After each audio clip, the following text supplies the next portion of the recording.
Bonjour les amis, j'espère que vous allez bien. Alors aujourd'hui, je vais vous faire une petite vidéo que j'avais vraiment envie, que j'étais pressée de faire sur l'oracle Divine Muse, voilà. Alors j'ai beaucoup de choses à vous dire, je vais essayer d'être claire et précise, c'est pas gagné.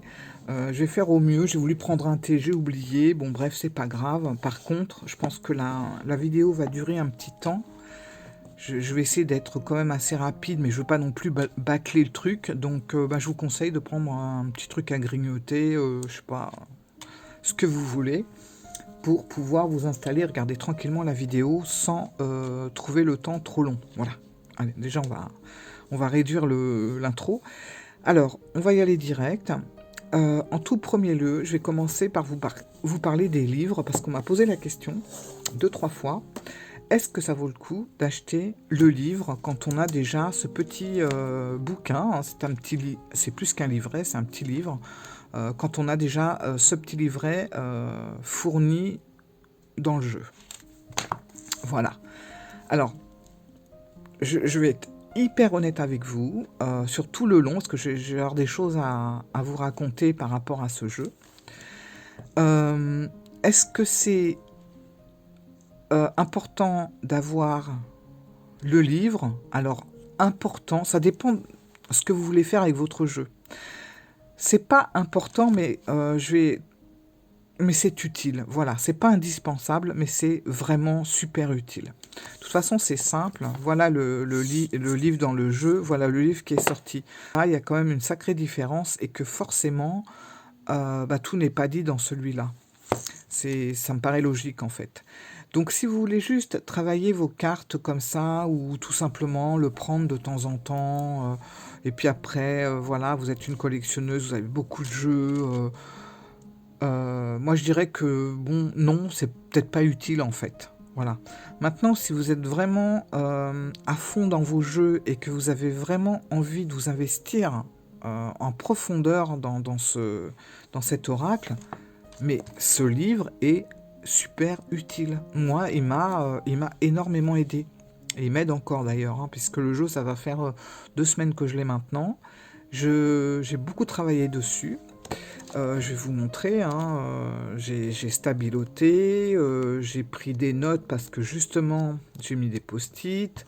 On a des petits endroits comme ça pour mettre des notes. C'est vraiment pour montrer à quel point ben, on doit travailler la carte, on doit s'investir dans la carte. Enfin, moi, je travaille beaucoup avec le livre, et c'est pas avec celui-là que j'aurais réussi à faire autant de choses. Voilà, honnêtement, j'ai lu les deux, enfin, pas tout, bien sûr, mais quelques cartes dans ce livret et dans le livre. Il n'y a pas photo. Il faut savoir que ce petit livre, il est super bien fait. Il n'y a aucun souci, il est vachement bien fait. Déjà, je le trouve très beau parce que c'est du papier glacé, les images sont en couleur, mais ça ne reste que le résumé de ce que vous avez dans le livre. Alors, je sais qu'il y a des personnes qui disent ça ne sert à rien d'avoir le livre, c'est exactement la même chose que dans le grand livre. Oui et non. Voilà, oui et non, parce que effectivement, c'est la même chose parce qu'on a pris des résumés du livre qu'on a mis là-dedans. Donc, en soi, oui, ça c'est la même chose puisque ce sont c'est un résumé qu'on a pris, mais c'est pas la même chose dans le sens où là, vous avez des choses beaucoup plus détaillées, beaucoup plus en profondeur, puisqu'on n'est pas dans le résumé, on est vraiment dans l'intégralité des textes. Voilà. Donc, si vous voulez vraiment, si vous êtes comme moi, que vous avez vraiment envie de vous investir à fond dans votre jeu, surtout quand c'est un jeu un petit peu, j'allais dire un petit peu complexe, parce que le Divine Muse, vous allez voir, je vais vous montrer les cartes, c'est pas quelque chose qui est instinctif, que ce soit les intitulés ou même certaines illustrations. Je trouve qu'il y a quand même besoin d'une bonne aide si on veut vraiment s'investir à fond dans le jeu, et d'autant plus avec ce livre, voilà. Donc ça, si vous voulez juste rester sur quelque chose d'assez superficiel, d'avoir le résumé, et que ça vous convient comme ça parce que vous n'avez pas spécialement envie de vous investir à fond dans ce jeu parce que vous en avez plein d'autres, effectivement, ce petit livre-là suffira grandement. Mais si vous avez vraiment envie d'aller à fond au cœur au cœur même de l'essence du jeu, mais bien sûr que le livre, il est super, super utile. En plus, bah, vous avez toute une intro que vous n'avez pas dans le livre, donc vous avez quand même pas mal de pages. Euh, alors, qu'est-ce qu'il y a de marqué dans l'intro? Bah, il y a plein de choses, comment vous connecter à l'oracle, il y a plusieurs possibilités, les rituels, une carte par jour. Bon, vous allez me dire, c'est des choses qu'on voit un peu partout, c'est vrai.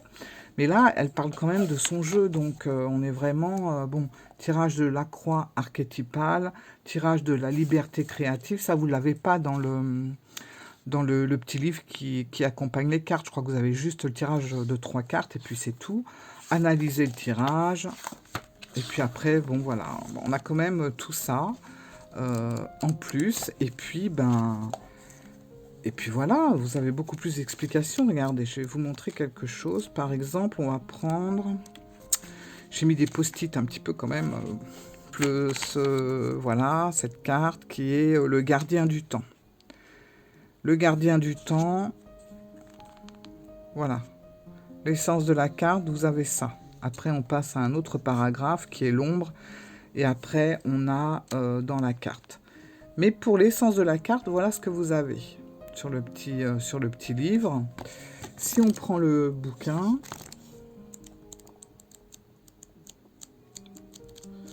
alors attendez, j'arrive, hop. Bon, il est où? Voilà, il est là. Gardien du temps. Voilà. Donc vous avez ça. Vous avez ça et vous avez ça. Juste pour l'essence de la carte. Alors que là, vous avez ça. Donc forcément, forcément, c'est hyper réduit en fait. Donc on peut pas dire que c'est la même chose et dire il n'y a pas besoin du livre.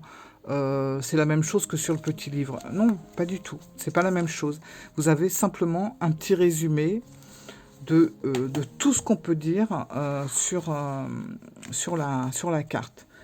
Et pour avoir lu, par exemple, on va prendre cette carte en exemple, hein, le gardien du temps. J'ai lu dans le petit bouquin, donc c'est très succinct, hein, c'est un petit résumé. Et franchement, ce que j'ai pu lire ici, mais j'ai trouvé ça tellement intéressant. Franchement, j'aurais le temps, je vous aurais lu. Je vais essayer de vous lire un petit extrait, mais bon, je vais essayer de faire au mieux, mais vous allez comprendre tout de suite. Parce que l'essence de la carte, ce n'est pas juste une explication de la carte, c'est aussi...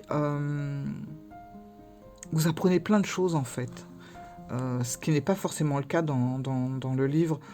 Alors je vais vous lire juste l'essence de la carte en quelques lignes pour que vous puissiez vous rendre compte de la profondeur de ce qu'on peut découvrir dans le livre. Bon, vous allez aussi découvrir ici, mais en beaucoup plus réduit. Alors, le gardien du temps. Alors, je vais prendre ce que j'ai stabiloté, ça sera mieux. Alors, à l'origine, l'homme a inventé une manière de capturer le temps pour simplifier l'organisation de sa société. Au début, il a créé des instruments tels que le cadran solaire, la clepsydre, la bougie graduée, le sablier ou encore le bâton d'encens.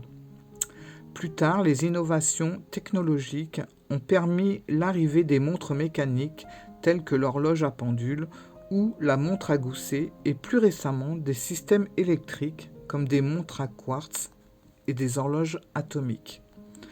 La mesure du temps est indispensable à notre vie moderne, mais il semblerait que l'on finisse par en devenir les otages. Nous nous plaignons sans cesse que le temps passe trop vite, que les journées s'enchaînent et que les années filent, mais la société d'aujourd'hui ne pourrait pas fonctionner sans mesurer le temps. Nous entretenons une relation intime avec le temps, pour le meilleur et pour le pire. Il nous gouverne à bien des niveaux et nous le laissons faire, parfois à nos dépens.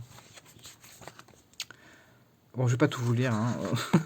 Mais voilà, c'est pour vous dire que c'est super intéressant, cette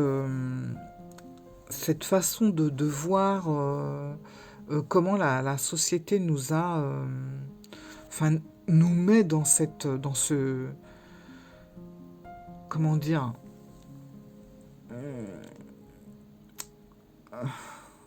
c'est pas évident à expliquer. Mais c'est vrai, par exemple, vous voyez, avant, que ça soit les chamans, certaines civilisations, tout ça, vivaient au rythme de la lune, au rythme du soleil, par rapport à la position du soleil, voilà. Mais on vivait un peu au rythme de la nature. Et puis finalement, c'est ce qu'on nous explique ici. Après, on a instauré vraiment du temps. Voilà, de temps à temps, on doit faire ci, de temps à temps, on doit faire ça. Et finalement, c'est vrai qu'on est pris en otage, on est pris un petit peu... on court après ce temps-là. Et en fait, justement, ça nous explique bien à un moment donné... Je crois que je vais vous gonfler à force là.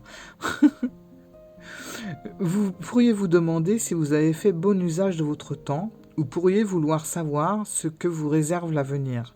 Ces attachements aux erreurs du passé, aux inquiétudes à venir, est contre-productif.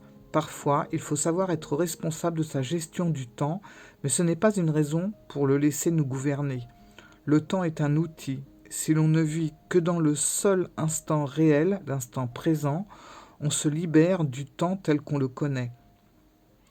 Ancrez-vous dans ce présent et vous ferez l'expérience d'une libération, d'une intemporalité. Cessez de ruminer le passé et de craindre l'avenir. Enfin bon, voilà. Ça, c'est un extrait, hein, comme on pourrait voir là, mais vous avez tellement d'autres choses expliquées à l'intérieur. Et cette carte du temps, ben, justement, elle nous invite tout simplement à en prendre et ne pas se perdre ou perdre notre vie dans le temps, en fait. Enfin, moi, c'est ce que j'ai compris de la carte, hein. Donc, c'est une carte qui m'a fait... gardien du temps, c'est une carte qui m'a fait vraiment du bien. D'autant plus que j'ai commencé à comprendre ça il y a quelques années, justement en refusant d'avoir une télé chez moi. Parce que j'avais vraiment l'impression d'être esclave d'une télé avec ses horaires. Si on voulait voir un film, fallait être à telle heure, à tel moment devant la télé pour pouvoir le voir. Sinon, on loupait le début, et puis après, vous avez de la pub, et puis après ci, puis après ça, enfin bref. C'était vraiment être pris en otage, voilà. Et le jour où j'ai mis ma télé à la poubelle, j'ai découvert que j'avais du temps, en fait. Enfin bref, il y a tout un truc. Si vous avez le livre ou si vous avez l'intention de l'acheter, lisez cette carte. Mais toutes les autres, hein, sont dans dans la même veine, hein, avec des explications qui nous fait prendre conscience que il y a des choses qui peuvent nous aider à nous sentir mieux. Il y a des choses qu'on peut faire, il y a des choses qu'on peut améliorer. Et voilà. Bon, je vais pas rester 3 heures sur cette carte, mais il y a énormément de... Oui, tout ce que j'ai pu stabilité pour les ancêtres, c'est pareil. Alors là, on plonge vraiment dans quelque chose qui est en lien avec tout ce qui a un rapport avec la psychogénéalogie. C'est hyper intéressant et ça nous explique un peu le travail qu'on doit faire avec cette carte. Moi, je ne tire pas les cartes renversées.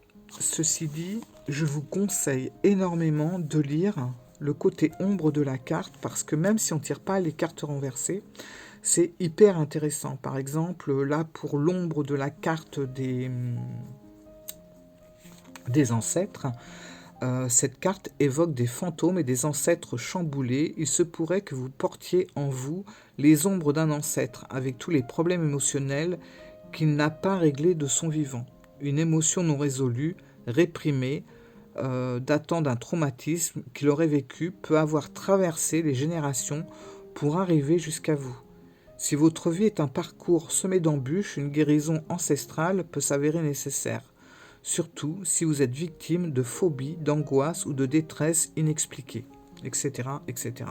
Donc ça vous explique plein de choses. Alors, moi, sans hésitation, je vous conseille le livre si vous voulez vraiment travailler vos cartes et travailler sur vous. C'est pas indispensable, parce que vous n'êtes pas obligé de le faire. On peut très bien s'arranger de ce petit livre-là. Mais ça, c'est vraiment une mine d'or d'informations. Voilà, donc ça c'était le bouquin. Alors, le jeu, il arrive dans cette jolie boîte. Alors moi, j'avoue que je suis pas boîte, mais franchement, celle-là, elle est très belle. J'aime beaucoup. Voilà. Là, en attendant, j'ai mis tout ça dans mon petit truc, là. Et puis maintenant, je vais vous faire découvrir les cartes. Alors, pour être honnête avec vous, ce jeu, franchement, je le ziote depuis pas mal de temps, parce que c'est pas un jeu qui vient de sortir, hein. Il est sorti il y a un petit bout de temps déjà. Mais je sais pas, j'étais très attiré par les images. Mais par contre, les intitulés, je reconnais que, je sais pas, je les trouvais hyper vagues et ça me parlait pas plus que ça en fait. Et je me disais, c'est dommage parce que on est vraiment dans quelque chose de c'est très étendu et c'est difficile de faire quelque chose avec ça en fait. Et d'ailleurs, c'est grâce au livre que j'ai pu franchement mettre des explications à un titre avec tout ce que j'ai pu trouver comme renseignements et de détails dans le livre. Voilà. Alors, on y va. Donc, volonté sincère. Alors, volonté sincère, c'est vrai qu'au premier abord, comme ça, ben voilà, c'est une main, bon voilà, ça nous fait penser aux lignes de la main, etc. Et ben quand vous lisez le livre, vous vous rendez compte que il y a toute une histoire sur Aleister Crowley, le fondateur enfin le créateur du Thoth, et vous avez toute une explication par rapport à ça. Et c'est super intéressant. Reine des roses, foyer, esprit du foyer, inconnu. Alors ça, je trouve que c'est génial de mettre ce genre de carte dans un jeu parce que le jeu n'a pas forcément toujours quelque chose à dire. Et ça vous met un peu un stop et je trouve ça très très bien. Donc, muse de la poésie. Donc là, on reconnaîtra Emily Dickinson. Voilà. Il y a quelques personnes connues, hein, vous allez voir. Je ne les ai pas tous encore étudiés, mais il y a quelques personnes connues dans le jeu. Mais vous voyez, muse de la poésie, ça reste assez vague en fait. Eh ben, lisez le livre de tout ce qui concerne muse de la poésie et ça va vous ouvrir, mais en profondeur et en détail, tout ce que vous voulez en fait savoir sur la carte. Donc, Tisserand du monde, bon moi c'est une carte, j'ai eu un peu de mal, mais en travaillant sur moi-même, je me dis que c'est une fourmi et ça passe mieux. Père Céleste. Père Céleste qui, voilà, les intitulés, c'est pas évident. Moi, ça me parle pas trop, quoi. Mais après, j'ai compris beaucoup de choses en lisant le livre. Et c'est marrant parce que cette carte, moi, elle me fait penser forcément au soleil du tarot. Muse de l'art. Donc, Muse de l'art, c'est la toute première carte que j'ai tirée quand j'ai acheté ce jeu. Voilà, je fais toujours une petite carte dès que j'ai un jeu nouveau, comme un petit peu une carte de bienvenue en fait, et je suis tombé sur Frida Kahlo. Et ce qui était très étonnant, c'est que j'avais commandé ce jeu et une heure avant, j'avais reçu une palette d'aquarelle parce que j'ai envie de me remettre un petit peu à l'aquarelle. Donc, j'ai trouvé bienvenue la muse de l'art à ce moment-là, quoi. Donc, muse de la danse avec Joséphine Baker, muse de la musique, prêtresse marine, portail psychique avec la Ouija en fond. Roi Corbeau, alors je suis très contente, je crois que c'est une des cartes qui m'a fait aussi passer à la caisse. Parce que moi je travaille beaucoup avec les énergies du corbeau et j'ai trouvé très belle celle-là. Barrière. Alors là, barrière, vous voyez cette carte, barrière. Alors on peut, en réfléchissant, en analysant le truc, on peut trouver quelque chose, mais ça saute pas forcément. Ça nous vient pas forcément à l'esprit comme ça, surtout quand vous faites un tirage de 3 cartes. Franchement, c'est pas évident.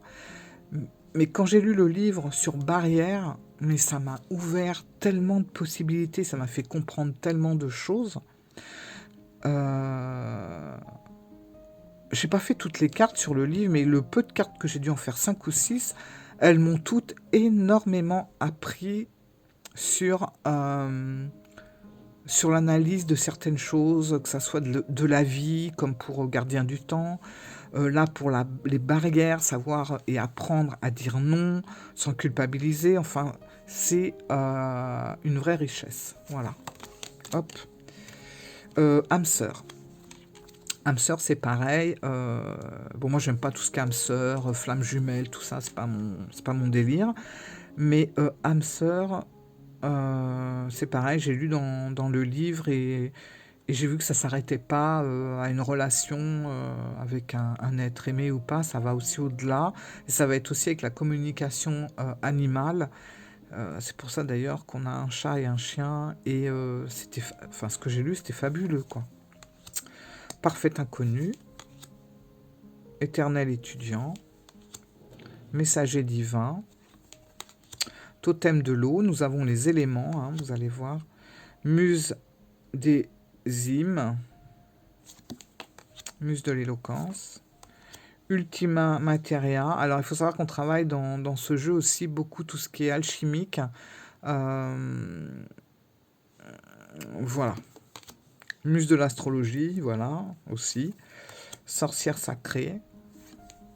Muse de la comédie. Muse de la tragédie. Masculin lunaire. Alors, masculin lunaire, c'est pareil, ça ne me parlait absolument pas le titre. La photo est jolie, mais masculin lunaire. Eh ben, franchement, prenez le livre, lisez le livre, et là, la carte, elle prend une dimension, mais totalement différente sur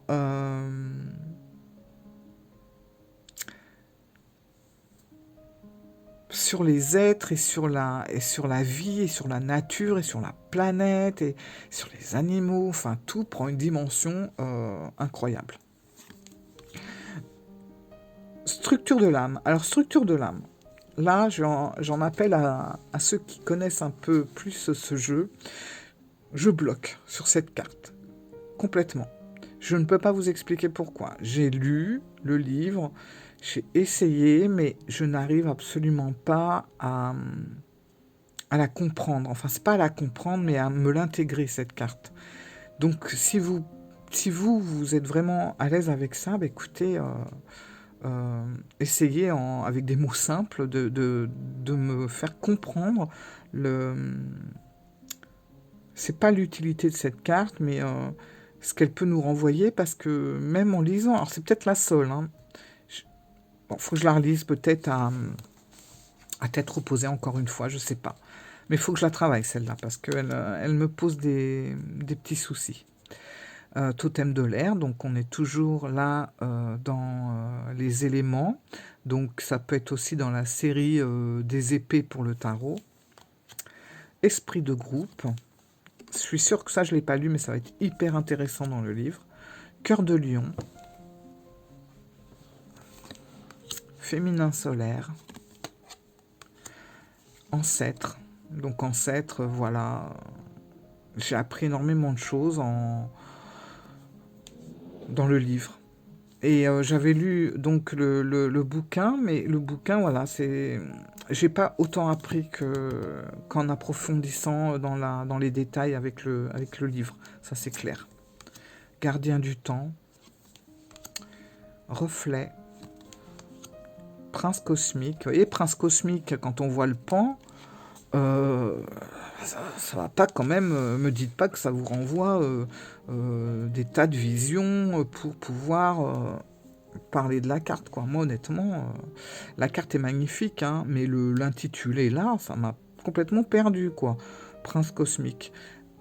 J'ai lu le livre et tout s'est éclairé. Tout s'est éclairé, franchement. Je vois la carte autrement. Voilà. En plus, vous avez vu comment c'est super beau. En fait, je trouve que ça s'intègre super bien aux cartes. Donc, Reine d'ombre. Vous voyez, le petit encadré, là, il est tellement beau. Ça décore la carte très, très joliment. Ascension astrale, ça c'est pareil, ça ne me parlait pas plus que ça. Et du coup, j'ai pris la carte, je l'ai détaillée par rapport aux mots qu'il y a et à l'écriture du livre. Et ça a pris une autre dimension encore une fois. Mangeur de péché. Alors celle-là, voilà, ça m'inspire strictement rien comme ça, à première vue.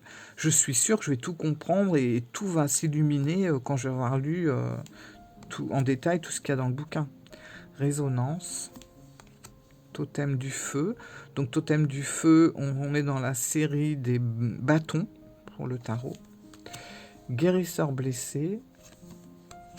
Mère supérieure.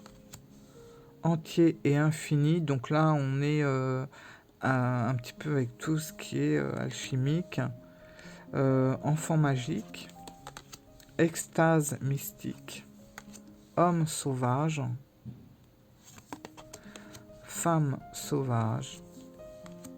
Déesse verte. Alors, déesse verte, ça m'a fait sourire. On a des feuilles de cannabis, hein, carrément, sur la carte. Et d'ailleurs, dans le livre, peut-être que dans le petit livret aussi, mais ça nous explique un petit peu pourquoi il y a les feuilles les feuilles de cannabis. Et, et dans le livre, il y a quand même des choses surprenantes à ce sujet, que j'ai appris d'ailleurs grâce au bouquin.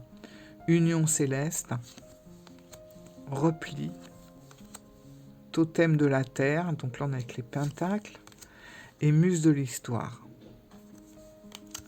Voilà, donc les cartes, vous avez vu, sont magnifiques. Le dos, voilà, c'est tout à fait mon style de dos. Voilà, ça passe bien, c'est sobre, on n'est pas dans des couleurs, dans des dessins qui sont plus là pour vous pour vous dire que voilà, cet oracle est beau, il est coloré, il y a des beaux dessins sur le dos. Non, là, on reste dans quelque chose de très... c'est très sobre, et ça passe bien en même temps, et c'est beau. Et puis, je trouve que ça va tellement bien avec les cartes. Donc, je pense, voilà, que c'est un jeu qui demande à qu'on se plonge à l'intérieur, mais... il a beaucoup de choses à nous apprendre. Beaucoup, beaucoup, beaucoup de choses à nous apprendre. Et honnêtement, je n'aurais pas pensé à aller autant en profondeur dans un jeu de cartes. Déjà, je lis le livre comme un livre à part. Hein, c'est hyper passionnant. Et le fait d'avoir en plus des cartes, en plus de ça, si vous aimez tout ce qui est journaling, tout ce qui est tenir voilà, un carnet, mais ce jeu s'y prête, mais tellement fort. Alors moi, je vais vous dire comment je m'en sers, en fait. Parce que comme je suis carrément en apprentissage avec lui en ce moment, j'en suis pas du tout au stade où, ben voilà, allez, je fais un tirage, tiens, super. Je fais un tirage comme ça à 3 cartes, et puis voilà, gardien du temps, tisserand du monde, l'homme sauvage. Allez, je vais essayer de faire un petit mix de tout ça et voir le message. J'en suis pas là. J'en suis pas là du tout, je ne travaille pas comme ça pour le moment. J'ai l'intention de travailler comme ça, mais c'est encore trop tôt pour moi. Alors, qu'est-ce que je fais déjà ? Je regarde les cartes. Je ne fais pas ça à l'aveugle. Je suis pas assez calé encore avec ce jeu pour faire comme ça. Donc, je regarde les cartes et puis je me dis, par exemple, aujourd'hui, qu'est-ce que j'ai envie de travailler juste par rapport à l'image. Je ne regarde même pas l'intitulé. Donc aujourd'hui, je vais avoir envie de travailler, ben voilà, le roi du corbeau. Voilà, je ne sais pas pourquoi. Aujourd'hui, c'est ça, peut-être à cause du temps, un peu gris et tout. J'ai envie de connaître un petit peu plus sur cette carte, d'en connaître un petit peu plus. Voilà. Donc je vais prendre cette carte-là, que je vais poser voilà, ici. Et puis je vais regarder ce que me dit le livre, et c'est pour ça que je travaille avec ce bouquin, et c'est tellement plus agréable que le tout petit, il faut reconnaître, même si le petit est très bien fait. Et ben je vais aller chercher la carte du roi corbeau. Alors, je vais rajouter aussi que les cartes ne sont pas numérotées, et que l'auteur explique pourquoi elle n'a pas numéroté les cartes. Voilà, elle explique très bien le pourquoi du comment dans le livre, que je vous laisserai découvrir, hein. Mais elle explique pourquoi justement elle n'a pas numéroté ses cartes. Alors, ce qu'il faut faire, ben, on va dans le sommaire et on cherche le roi corbeau. C'est pas trop compliqué à trouver. Regardez, et même là, magnifique. Donc, page 273. On y va.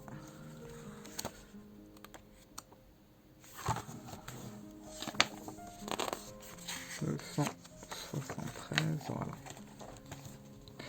Et une fois que j'arrive sur ma page, eh ben, je vais déjà tout lire, parce que c'est hyper intéressant.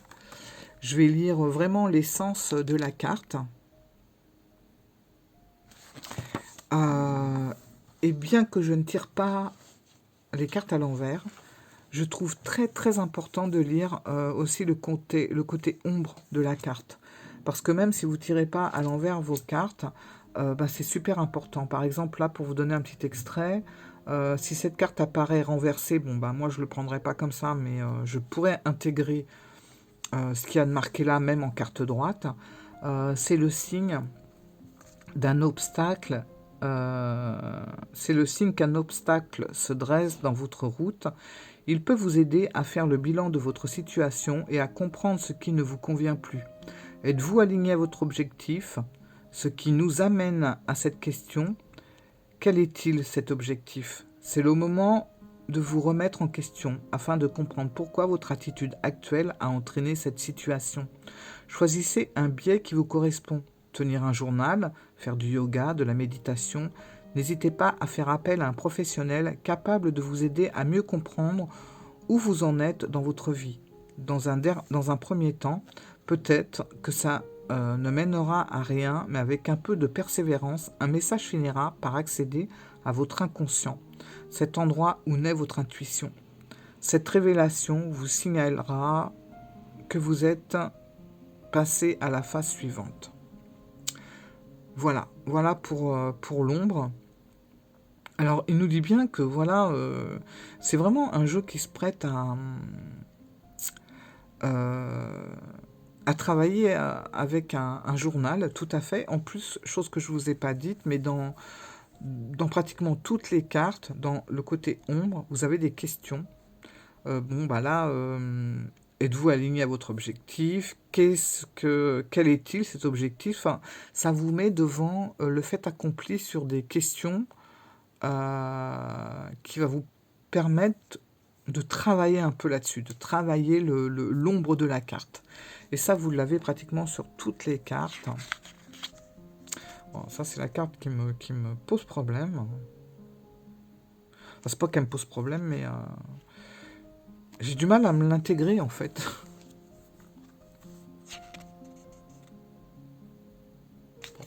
Voilà. Regardez comme cette belle illustration pleine page. C'est une beauté. Voilà. Donc voilà. Alors ce livre, il vaut 18 €. Donc c'est sûr que c'est à rajouter au jeu si vous avez envie de travailler vraiment à fond les cartes. Voilà. Donc pour moi, le livre il n'est pas indispensable, mais il est super utile si, comme moi, vous avez vraiment envie de travailler vos cartes. Comme je vous ai dit, je prends une carte. Je vais me référer à cette carte dans le livre et à partir de là, je vais travailler sur mon journal par rapport aux questions qui sont posées dans le côté ombre ou alors travailler carrément même le côté essence même de la carte, mais les deux vont ensemble. Et c'est super agréable. Voilà. Après, si on veut juste rester dans le jeu sans aller plus loin, ça, c'est largement suffisant, bien sûr. Voilà, je sais pas si j'ai été assez en profondeur, c'est pas évident parce que voilà, là, vous voyez, j'en suis déjà à 36 minutes. J'aurais aimé aller plus en profondeur dans une carte pour voir avec vous un petit peu le ressenti et tout ça. Mais ça va être très agréable pour moi, c'est sûr. Je ne suis pas sûr que ça le sera pour vous parce que c'est toujours long. Quelqu'un qui parle 3 heures, qui va lire des trucs sur un livre. Moi, je me dis toujours par rapport à moi, hein, c'est vrai que quand je regarde une vidéo et que la personne, elle lit pendant 40 minutes, son livre, j'avoue que ça me saoule un peu. Mais bon, voilà quoi. En tout cas, moi j'ai commencé par la carte. La première carte qui m'a attirée, ça a été le gardien du temps. Et j'ai trouvé le texte, mais tellement percutant et tellement, mais vrai, tellement vrai. Et que ça nous remet en question certaines choses en fait. C'est ce temps qu'on perd à être dans une routine, la tête dans le guidon, on ne voit pas ce qui se passe à droite à gauche, on est complètement programmé un peu comme des robots, sans profiter vraiment de la vie en fait. Mais c'est tellement vrai, tellement vrai. Moi la première, hein, et on a tellement envie finalement à la suite de ça de se dire ah, ok, on a besoin de travailler, on a besoin pour vivre, hein, voilà. Mais est-ce que ça vaut le coup d'être plus, de passer plus son temps, une partie de sa vie au travail pour avoir de l'argent plutôt que d'avoir moins d'argent mais être plus en complicité avec la nature, ou avec le soleil, avec la lune, tout ça, je sais pas. J'avoue que là, justement, il y a des questions qui sont posées par rapport à ça, et j'en suis à ce stade-là, mais voilà, donc on travaille, carte par carte, tranquillement. Moi, j'en suis à ce stade, je suis pas au stade de tirer les cartes, mais là, je suis au stade d'apprentissage, et franchement, j'apprends plein de choses. Voilà mes amis. Bon, bah écoutez, si vous avez des questions par rapport à ce jeu que j'aurais oublié de vous dire, ou ben c'est avec plaisir, vous me les mettez dans la barre d'informations et puis j'essaierai vraiment de vous répondre. Euh, mais ouais, je vous conseille vraiment, si vous avez envie de travailler des choses en profondeur sur la vie, sur le bien-être, sur des problématiques, sur des obstacles, même sur des joies qu'on a envie d'embellir, sur des choses qu'on a envie d'approfondir, euh, sur le fait de se réaliser à fond, de pouvoir profiter. Franchement, c'est ce jeu-là qu'il vous faut parce que je suis en train de réfléchir, mais je pense que j'ai rarement eu pas autant d'émotions, parce que des émotions j'en ai avec d'autres jeux, mais je me sens pas autant investi avec d'autres jeux qu'avec celui-là. Celui-là, j'ai besoin de le comprendre, mais en même temps, euh, il me permet aussi de me comprendre moi-même, en fait. Voilà, je sais pas si je suis clair dans mes explications, mais c'est ouais, c'est assez... c'est très intéressant. Voilà, c'est un jeu très très intéressant si on veut travailler sur soi-même et si on veut essayer de trouver des explications ou des solutions sur tout ce qui est existentiel. Voilà. Je ne sais pas si je suis très claire, mais c'est pour vous dire à quel point ce jeu fait du bien. Voilà. Ou alors va appuyer vraiment à un endroit pour vous le faire travailler. Mais ça va bien au-delà de tous ces jeux ombre-lumière. Pardon. On est dans quelque chose de plus profond parce que ça englobe pas que vous, ça englobe vraiment tout un univers en fait, toute une vie. Voilà. Bon, allez, j'arrête parce que là, vous allez dire, et dans son délire, la fille, c'est bon quoi. Sur ce, je vous fais plein de gros bisous et je vous dis à très bientôt. Ciao, au revoir.